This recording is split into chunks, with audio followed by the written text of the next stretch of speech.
안녕하세요. 반갑습니다. 오늘도 하나님의 말씀을 함께 나눌 수 있는 안식일이 되었습니다. 우리 친구들 잘 지냈나요? 오늘 안식일 또 집에서 예배드리는 친구들에게도 또 예배를 우리 교회에서 드리는 모든 친구들에게도 하나님께서 은혜를 베풀어 주시기를 구합니다.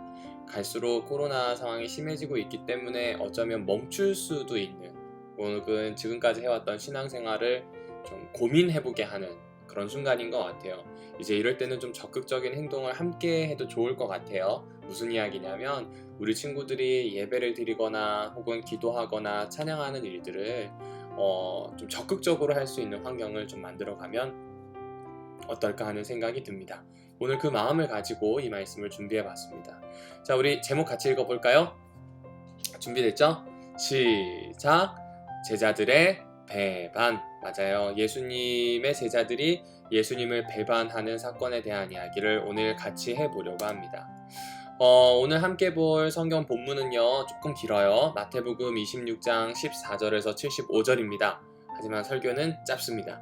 그리고 마태복음뿐만 아니라 누가복음과 마가복음에 나오는 내용들을 참조해서 오늘 사건을 우리 친구들과 함께 재밌게 한번 엮어보려고 합니다. 외울 말씀은요 마태복음 26장 56절입니다. 자, 준비됐나요? 같이 읽어보도록 할게요. 시작! 그러나 이렇게 된 것은 다 선지자들의 글을 이루려 함이니라 하시더라. 이에 제자들이 예수를 버리고 도망하니라. 맞아요. 지금 못하죠? 이에 제자들이 다 예수를 버리고 도망했다는 이야기입니다. 여러분, 오늘 이야기는 이렇게 시작하게 됩니다. 예수님의 제자 중에서요 가룟 유다라고 하는 사람이 있습니다. 이게 이름이 아니고 가룟이라고 하는 지방에서 살았던 그 출신의 유다입니다. 지난 시간에 얘기했던 것처럼 이스라엘 사람들의 이름은 참 다양했지만 성경에 나오는 이름을 쫓아가는 경우가 꽤 많았어요. 그래서 여기도 유다, 저기도 유다, 이렇게 여러 유다가 있었습니다. 그래서 예수님의 12제자 중에서 유다는 가룟이라고 하는 지방에서 왔다라고 하는 것으로 구분한 겁니다. 여하튼 그 유다가 예수님을 배반할 마음을 가지게 됩니다. 그 이야기는 조금 더 뒤에서 살펴볼게요. 그러던 어느 날 그는 몰래 이스라엘의 종교 지도자들을 찾아가서 은 30을 받고 예수님을 넘겨주기로 약속해요. 지금 이 주머니가 왔다 갔다 하는 거 보이죠? 이렇게 하는 이유는 아주 단순해요. 종교 지도자들은 예수님의 위치를 파악할 수 없지만 유다는 예수님과 함께 있기 때문에 예수님이 어디에 계시는지를 알려줄 수 있었기 때문입니다. 그리고 그때부터 유다는 예수님을 넘겨줄 기회를 엿보게 됩니다. 무교절 첫날에 제자들은 유월절 준비를 한 후에 예수님과 함께 한 자리에 앉았습니다. 벌써 어려운 얘기가 나오죠. 무교절과 유월절이란 말이 나오는데 이 무교절은 떡을 먹는데 떡 안에 이스트가 들어가지 않은 그냥 밀가루로 만든 떡을 먹는 게 무교절입니다. 무교절이 필요한 이유는요, 그때 이 이스트를 넣지 않는 것으로, 누룩을 넣지 않는 것을 통해서 전해주고 싶은 메시지가 있었어요. 여러분, 구약과 신약에서 누룩은 꽤 많이 죄라고 하는 것을 상징했어요. 그래서 무교절에 이스트 혹은 누룩을 넣지 않는 이유는 그날 먹는 떡이 죄와 상관없는 떡이길 바라는 겁니다. 그리고 그날 하나님께서 하시는 일이 우리 죄를 씻어내시고 완전하게 하신 일이라고 하는 거 알려주고 싶었습니다. 특별히 6월절과 함께 그 이야기가 시작이 됩니다. 6월절이랑 무교절은 비슷한 기간 안에 함께 있습니다. 6월절은 이스라엘 백성들이 가나안을 가기 위해서 이집트를 탈출하던 그 날 밤부터 그 다음 날까지 이 하루, 딱 하루의 시간입니다. 넘어간다는 뜻이죠. 장자들이 죽을 때 문설주와 좌우 설주와 위에 있는 임방과 또 바닥에 쏟은 피를 본 천사들이 이스라엘 사람들의 집은 들어가지 않고 피가 없었던, 문설주에 피를 바르지 않았었던 사람들의 집에서 장자들을 죽였던, 그래서 이스라엘이 탈출할 수 있었던 그 이야기를 가지고 온 거예요. 6월이 넘어간다는 뜻이거든요. 피를 보고 넘어갔다, 피를 보고 넘어갔다, 그 이야기입니다. 쉽게 얘기하면요, 이스라엘의 독립기념일이 하나님께서 순수하게 이스라엘 백성에게 베풀어 주신 은혜라고 하는 것을 기억하기 위해서 함께 모여서 식사를 했습니다. 그때 예수님께서는 제자들에게 너희 중에 한 사람이 나를 팔 것이다 라고 말씀하셨어요. 그러자 사람들은 그게 누군가요? 이렇게 물어봅니다. 그리고 전가요? 혹시 전가요? 전가요? 이렇게 물어봅니다. 유다도 역시 똑같이 물었겠죠? 나는 아니죠? 라고 물었어요. 그런데 예수님이 이 질문을 듣고 이렇게 얘기하셔요. 네가 말했어 라는 이야기를 합니다. 예수님께서는 가룟 유다가 배반할 것을 미리 알고 계셨기 때문이에요. 여러분 좀 이상하지 않아요? 너가 그럴 거야 라고 하면 바로 옆에 있는 제자들이 야 유다 너 그러면 안 돼 라고 하든지 유다를 잡아 넣든지 막 했을 것 같아요. 그리고 성경에서 보면 가룟인 유다는 좀 좋지 않은 사람, 돈을 탐내는 사람으로 많이 등장을 합니다. 그럼에도 불구하고 유다는 아무런 저항이나 제지 없이 예수님을 팔 수 있도록 그 집을 떠나게 됩니다. 어떻게 이런 일이 가능했을까? 여러분 유다는요 신뢰받는 제자였대요. 제자들 사이에서도 신망이 두터웠습니다. 이 사람은 돈도 관리 잘했고 행정력도 있고 다른 사람도 잘 도와줬습니다. 그리고 무엇보다요 예수님 최측근 중에 한 명이었어요. 어쩌면 베드로도요 뭔가 지혜로운 결정이 필요한 그 순간엔 유다에게 물었을지도 몰라요. 그러니 유다가 그렇게 배신할 것이라고 아무도 생각하지 못했을 겁니다.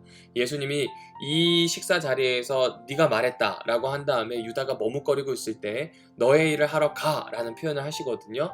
사람들이 이걸 들었을 때는 그래 유다는 늘 뒤에서 뭔가 준비를 하고 우리보다 더 봉사하는 사람이니까 우리가 여기 있는 동안 또 뭔가를 하나 보다 라는 생각을 했을지도 모르겠어요.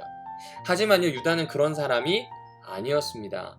유다는요 예수님 옆에 있었고 예수님께 충실했던 이유는 사실 돈을 원했고 명예를 원했고 예수님이 하나님의 나라의 왕이 되시면 자신도 한 자리를 원했습니다.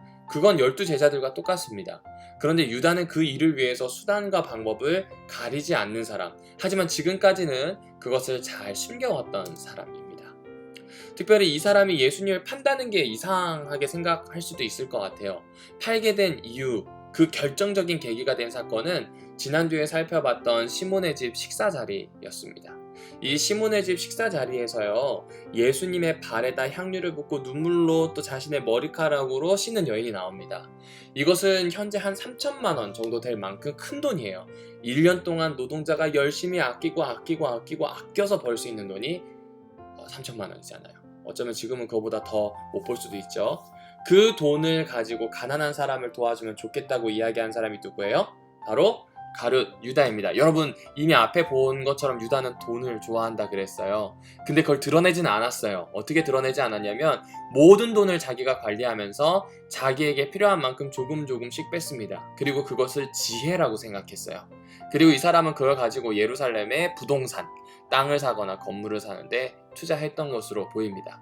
그리고 지금 똑같은 행동을 하려고 하는 그 찰나였어요.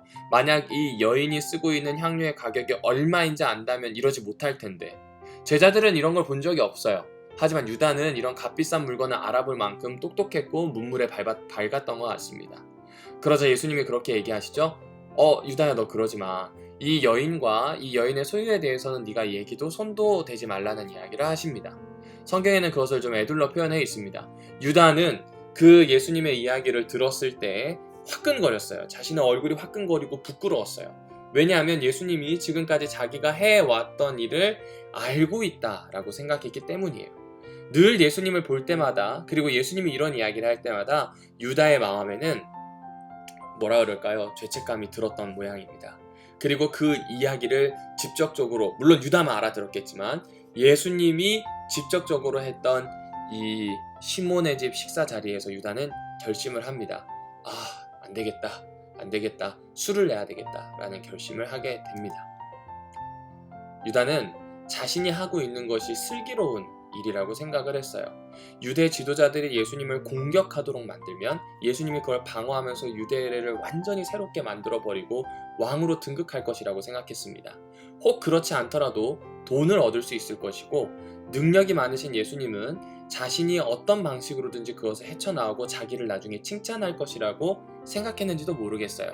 여하튼 예수님과 함께 잔을 나누고 함께 식사했던 유다는 이것이 예수님 바로 옆에서 앞으로 장차 왕이 될 예수님 옆에서 보내는 슬기로운 측근 생활이라고 생각을 했습니다. 여러분 여기에 측근이란 말은 굉장히 가까운 사람 혹은 가까운 신복을 이루는 말이 바로 측근입니다. 여하튼 모든 것을 알고 계시는 예수님께서는 그렇게 이야기를 하신 후에 이렇게 이야기하세요. 떡을 들어 축복하시고요. 잔을 들어서 감사 기도를 하십니다. 그리고 제자들에게 떡을 떼어주며 이것은 내 몸이라고 먹으라고 합니다. 제자들은 머뭇거렸지만 어떤 의미가 있을 것이라 생각하고 먹습니다. 이때 이걸 다 알았다고 보기는 어렵습니다.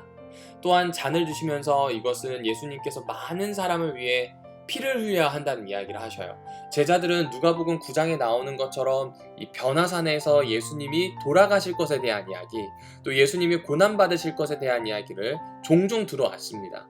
그러니 그 이야기를 들었을 때 예수님이 왕이 되신 후에 돌아가시려나 보다 뭐 이렇게 생각하는 것부터 왜 이런 말씀을 하시지 이해 못하는 사람부터 다양했습니다. 여하튼 예수님이 그렇게 하라고 하시니 일단 합니다. 그 후에 그들은 함께 찬미와 함께 감람산, 이 감람이 뭐냐면 올리브라고 하는 걸 한자어로 바꾼 겁니다. 여기는 어디냐면 올리브 나무가 많은 올리브산으로 올라가게 됩니다. 목사님이 여기에서 한 가지 좀 살펴보았으면 좋겠다 하는 생각이 있어요. 여러분, 유다가 왜 예수님을 배반했는지 목사님이 설명을 했지만 충분하지 않아요. 예수님의 측근이고 함께 있었고 자기와 좀 뜻이 맞지 않아서 자기 뜻대로 하기 위해서 그렇다라고 하기에는 조금 뭔가 맞지 않습니다. 그래서 목사님이 누가복음에 있는 이야기를 살펴봤는데요. 이 누가복음에 있는 이야기를 여기 러스트라고 하는 작가가 아주 잘 그림으로 표현했습니다. 여러분, 지금 여러분이 보시기에 왼쪽 편에 보면 갈릴리에서 예루살렘으로 향하는 화살표가 보이죠? 누가는요, 집요하게 예수님의 행선지를 기록합니다. 누가복음 9장 51절, 53절, 55절, 57절부터 19장 45절까지 정말 집요하게 다른 복음서와 다르게 아주 세세하게 기록을 합니다. 왜 그러하냐면 예루살렘에서 일어날 일 때문에 그렇습니다. 그리고요, 예수님은요, 다윗과 모세의 모델로서 자꾸 소개합니다. 이건 누가가 쓴 사도행전에도 나오고 누가복음 1장에도 나옵니다. 왜냐하면 모세와 다윗의 공통점이 새로운 시대를 연 왕 혹은 예언자, 민족의 지도자입니다. 그리고요, 이 누가복음 9장 31절에 보면 변화산에서 이 예수님이 모세와 엘리야와 대화를 나누는 장면이 나옵니다. 이때 예수님의 모습이 확 변했기 때문에 변화산이라고 부르죠. 이것을 핵심 측근이었던 세 제자만 보게 됩니다. 근데 여하튼 그 모습을 보게 되면서 누가가 무엇이라 기록했냐면 이것은 예수님이 별세할 것을 염두에 둔 사건이라는 표현이 나옵니다. 여러분, 별세가 뭐예요? 별세는 죽는다, 그 높은 어른이 죽는다 혹은 이 세상에서 죽고 돌아가신다 라고 하는 이야기를 좀 높여서 쓸 때 별세라는 말을 씁니다. 그런데 이 별세라고 하는 말은 예수님의 죽음에 대해서 가리키는 이야기인데 본래 성경의 언어인 그리스어로 된 성경에 보게 되면 별세를 엑서더스라고 합니다. 엑서더스가 뭐예요? 맞아요, 오른쪽 위에 있는 것처럼 출애굽이 엑서더스입니다. 그러면 지금 있는 이야기를 있더라도 딱 하나만 기억하면 돼요. 예수님이 죽으시는 것, 그래서 예루살렘에서 십자가에 달려 돌아가시는 것이 출애굽하는 과정이라는 거예요. 그냥 출애굽이 아니라 이전에 구약에서 이 출애굽의 역사적인 사건이 있었기 때문에 여기에서는 새로운 출애굽이 일어나는 사건으로 볼 수 있는 겁니다. 여러분, 아까 살펴보았던 그림에서 보면 예수님이 떡을 떼고 또 포도주를 이렇게 부어서 제자들을 먹이시는 장면이 나옵니다. 그리고 이때가 언제냐면 6월절 저녁이에요. 6월절 저녁에 이스라엘 백성이 쓴뿌리로 된 나무를 먹고 또 양을 구워서 먹고 이렇게 허리를 동이고 서서 먹었던 그 전통을 여기에서 그대로 이어서 하는 겁니다. 이것은 무엇이냐면 이제 오늘 밤 이 음식을 마지막으로 이집트를 등지고 가나안이라고 하는 하나님이 준비해 놓은 땅으로 간다는 이야기를 하고 있는 겁니다. 그리고 예수님이 지금 제자들과 함께 예루살렘에서 식사를 하고 계시잖아요. 아까 얘기했던 것처럼 예루살렘에서 새로운 출애굽이 있을 거예요. 이제 예수님이 곧 돌아가실 거고요. 돌아가신 후에 예수님은 출애굽하듯이 이 지구를 떠나서 하늘나라라고 하는 곳으로 들어가실 겁니다. 무슨 말인지 이해돼요? 이집트를 떠나서 가나안으로 가는 출애굽 여정처럼 이제는 예루살렘을 떠나서 하늘을 향해 가는 새 출애굽 여정이 시작된다는 거 알리는 겁니다. 그 옛날 이집트에서 이스라엘 백성들이 저녁 식사를 하고 떠났던 것처럼 이 맨 마지막 떡과 포도주를 먹는 걸 통해서 이제 예수님과 함께 새 출애굽, 이 세상이 아닌 하늘을 향한 여정을 시작한다라고 하는 이야기가 여기에 표현되어 있는 겁니다. 여러분 지금 이 이야기를 왜 하는지 이해가 되세요? 이 출애굽을 통해서 예수님이 하고 싶은 이야기는요, 이제 누가복음에 특별히 많이 나오는 내용인데, 이제 우리가 이 세상이 아니라 하나님 나라를 꿈꾸자, 우리가 이 세상에서 사는 것이 아니라 하나님이 말씀하신 하나님의 나라, 그리고 공간적으로 표현하면 하늘에 있는 천국에 대한 것을 꿈꾸고 살아가자는 이야기를 하고 계시는 거예요. 다윗과 모세를 쫓아서 갔던 이스라엘 백성들처럼 우리도 그렇게 하자는 이야기입니다. 12제자는 아직 그걸 다 이해하지 못했던 것 같아요.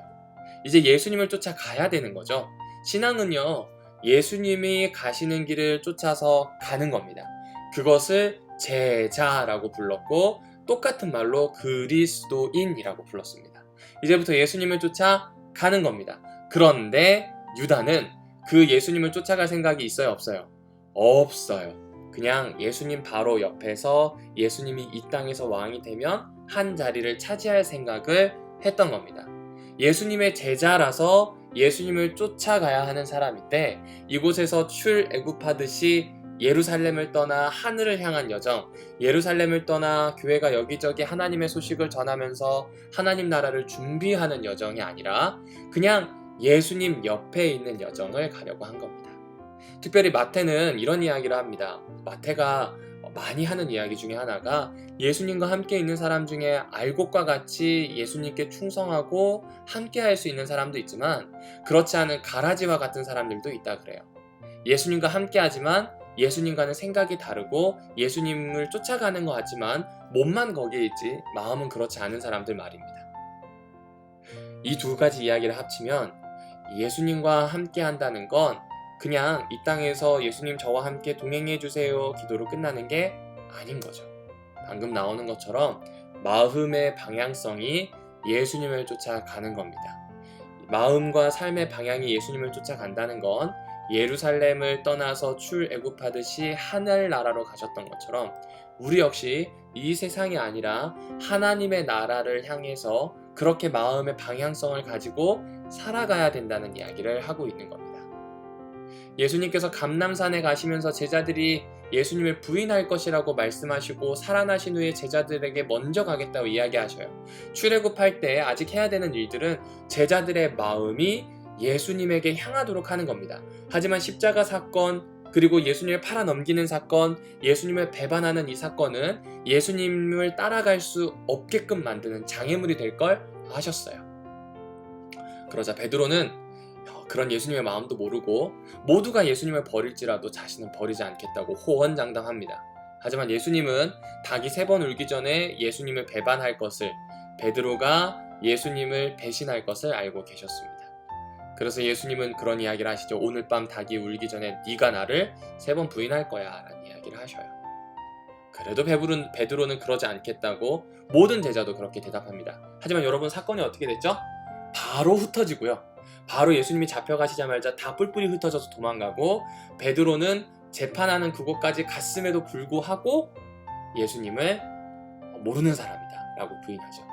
여러분, 제자들의 상황이 어떤지 느껴지세요? 예수님을 쫓아서 출애굽하여서 하나님의 나라로 들어갈 수 있는 상황이 아니었던 거예요. 이들은 그냥 예수님 바로 옆에 있고 기도하고 예수님과 오늘 함께 살면 좋겠고 뭐 그런 생각을 하는 겁니다. 예수님이 보고 있는 곳, 예수님이 향하는 곳이 아니라 난 예수님 옆에 붙어서 내가 원하는 곳, 내가 가고 싶은 곳에 대한 생각밖에 없었던 겁니다. 그리고 예수님이 겟셋만의 동산, 올리브산, 이 감람산 한 어귀의 겟셋만의 동산에서 기도하고 계셨을 때에 유다가 데려온 이 군인들과 폭력배들에게 잡히게 됩니다. 예수님은 앞으로 일어날 일, 지금 보이는 것처럼 제자들의 배반을 두고 괴로워하셨습니다. 그렇게 한참 기도하신 후에 예수님을 팔려는 자가 가까이 왔다고 말씀하셨는데 그때 유다가 나타나서 이 예수님을 잡아가도록 한 겁니다.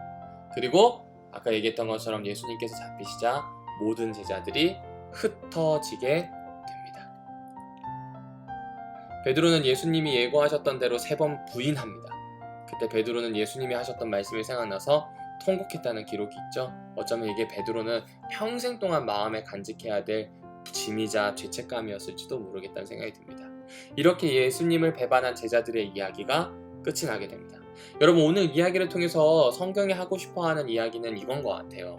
제자들의 배반을 보고 우리는 이런 생각하죠. 예수님을 절대 배반하면 안 돼야지, 그런 생각을 할지도 모르겠어요. 하지만 성경에서는요, 예수님을 배반하는 제자들이 왜 배반할 수밖에 없었는지 여러 상황의 증거들을 보여줍니다. 그 중에 제일 큰 게 뭐라고요? 이 예루살렘에서 출애굽하셔서 하늘나라, 하나님의 나라로 들어가시려던 예수님의 계획, 생각, 의도를 제자들은 몰랐어요. 제자들은 그냥 예수님 옆에만 있는 어쩌면 가라지와 같은 존재였는지도 모르겠습니다. 그래서 우리도 제자들과는 좀 달라야 된다는 이야기를 해주고 있는 거예요.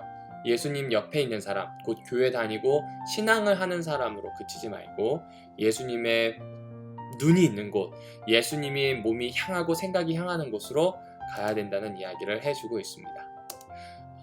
여러분, 그렇게 살려면 어떻게 살아야 할까요? 바로 성령 하나님과 동행하는 게 필요합니다. 왜냐하면 성령 하나님에 대한 이야기를 누가가 참 많이 하기 때문에 그렇습니다. 누가는요, 성령 하나님이 우리에게 임재하셔야 되는 이유는 예수님처럼 마음을 정하여 하늘나라에 가야 된다라는 이야기로 이 누가복음에 이야기합니다. 그리고 누가가 또 쓴 책이 하나 더 있어요. 사도행전이란 책입니다. 사도행전 바울이 쓴 게 아니라 누가가 쓴 2번째 책입니다. 이 누가가 쓴 사도행전에는 그런 성령 하나님을 받아들이고 성령 하나님과 함께 하나님 나라를 향해 가는 사도들에 대한 이야기가 있습니다. 따라서 오늘 우리는 이 이야기를 통해서 예수님과 함께 새 출애굽해야지 라고 하는 결심을 구체적으로 성령 하나님과 함께 하기를 기도하고 성령 하나님께서 하라고 하는 대로 움직여야지 라는 생각을 해주시면 됩니다. 아주 쉽죠? 그걸 좀 더 구체적으로 해볼까요? 여러분, 성령 하나님의 마음이 향하는 곳은 약한 사람, 이웃입니다. 특별히 누가복음 10장에 보게 되면 그 이웃이 누구인지를 분명히 드러냅니다. 선한 사마리아인의 이야기 같이 나눴던 거 기억나죠? 강도당한 사람을 레위인과 제사장은 피하지만 사마리아 사람이 함께 합니다. 어쩌면 이 선한 사마리아인은 예수님을 뜻하는지 모르겠어요. 그리고 예수님 후에 일어날 예수님의 제자들과 교회에 있는 그리스도인인 것 같아요. 그렇게 보자면 우리는 예수님을 쫓아서 살아가는 일이 필요하겠습니다. 오늘날 코로나라고 하는 사건이 터졌어요. 코로나에 강도 맞은 이웃이 많습니다. 우리 초등학교 친구들은 학교에서 재밌게 놀고 여러분의 일상에서 누렸던 많은 것들이 코로나로 도둑 맞았습니다. 또 6학년 친구들은 지금 입시를 준비하는 친구들도 꽤 있죠. 코로나 때문에 입시 준비하는 게 굉장히 힘들어졌어요. 그리고 어떻게 해야 될지 막막할 수도 있을 겁니다. 비단 어린이들 뿐일까요? 아니요, 그렇지 않아요. 어른들 중에 코로나 때문에 직장을 잃고요. 또 벌이가 예전과 같지 않아서 너무 힘들게 보내는 여러 사람이 있습니다. 우리가 신앙을 하면서요, 내가 가지고 있는 상황, 또 성경에 나오는 예언을 가지고 너무 빠르게 이제 곧 예수님 오시나 보다, 준비해야지 뭐 이렇게 생각하기보다는요, 예수님이 정말 원하시는 것, 예수님의 마음이 향했던 것, 예수님이 하나님의 나라를 세우고 싶었던, 특별히 하늘은 우리가 지금 가지 못하니까 이 땅에서 이루고 싶었던 예수님의 마음이 담긴 그곳에 가면 좋을 것 같아요. 어디라고요? 코로나에 도둑 맞은 여러 삶의 모습을 가지고 있는 여러분의 친구, 가족, 이웃들에게 그 마음이 향했으면 좋겠습니다. 바로 그 일을 위해서 성령 하나님께 함께 기도하자는 거죠. 그래서 제자들이 배반하고 예수님을 떠났던 것과는 다른 예수님을 쫓아 살아가면 좋겠어요. 그냥 예수님 오늘 저와 함께 해주세요는 예수님을 끄집어 내려서 내 옆에 두려는 기도일 수도 있습니다. 그런데 그 기도를 바꿔서 예수님 옆에 있을 수 있도록, 예수님을 끝까지 쫓아갈 수 있도록 도와주세요. 예수님이 보는 곳을 향해서 그 방향에 마음을 맞추어서 마치 지향, 곧 그 방향을 향해 생각하고 나아갈 수 있도록 도와달라고 기도해보는 겁니다. 그리고 그렇게 살았으면 좋겠습니다. 오늘의 모든 이야기가 다 마무리되었습니다. 여러분, 제자들의 배반이라고 하는 이야기가 그냥 예수님을 배반할 수밖에 없는 사람에 대한 모습에 대한 이야기도 있지만, 이 이야기를 통해서 예수님이 꿈꾸셨던 것, 새롭게 출애굽하여서 하나님 나라를 향해 가는 그 귀한 여정에 우리도 함께 하였으면 좋겠습니다. 특별히 그리스도인은 예수님을 따르는 제자이잖아요. 교회 다니는 사람이 그리스도인 아니에요. 교회 다녀도 그리스도인 아닌 사람 많습니다. 참된 그리스도인은 제자라고 하는 표현을 이 초기 교회에서 같이 썼습니다. 그러니까 이제 우리는 예수님을 쫓아 살아가는 사람, 출애굽하는 사람이 되면 너무나 좋겠습니다. 자, 오늘 이야기를 이제 마무리하겠습니다. 우리 친구들도 예수님과 함께 살아가는 사람, 예수님을 쫓아가는 사람, 배반하는 사람이 아니라 같은 방향으로 가는 사람이 되기를 바랍니다. 손 모으고 눈 감고 기도할까요? 하나님, 제자들의 배반을 보니 이 사람들은 예수님과 함께 있었지만 마음과 생각과 뜻과 삶의 방향은 예수님과 함께하지 않았던 것이 눈에 보입니다. 주님, 우리는 그 길을 따라가지 않고 오늘 들은 말씀대로 예수님의 마음이 있는 곳, 예수님의 생각과 또 예수님이 가신 그 곳을 향해 나아가도록 도와주세요. 예루살렘에서 자기 자신에 대한 모든 것을 버리고 다시 하늘을 향해 나아가셨던 것처럼 오늘 우리의 욕심과 생각과 또 우리가 가지고 있는 좋지 못한 여러 가지의 것들은 다 이 안식일 십자가 앞에 두게 해주시고 돌아보지 않는 그런 결심과 마음을 주셔서 하나님의 나라를 향해 좀 어렵지만 예수님 쫓아 뚜벅뚜벅 걷는 친구들이 되도록 인도해 주세요. 약속해 주신 성령 하나님께서 저희와 함께 하여 주셔서 예수님의 마음이 향했던, 예수님이 늘 함께 하였던 이웃들에게 우리의 마음과 생각과 몸이 갈 수 있도록 도와주세요. 예수님의 이름으로 간절히 기도합니다.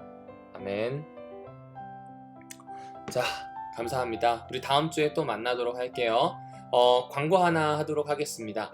성경학교가 있습니다. 성경학교가 언제 있냐면요, 아마 8월 첫째 주 그쯤이지 않을까 싶어요. 그때 우리 친구들과 함께 하는 성경학교는 온라인과 오프라인을 같이 할 겁니다. 정규 예배 시간에는 함께 참여할 수 있는 성경학교로, 또 정규 예배 시간이 아닌 때에는 온라인으로 할 수 있도록 준비할 예정입니다. 구체적인 사항은 돌아오는 주에 한 번 더 공지 드리도록 하겠습니다. 자, 모두 안녕.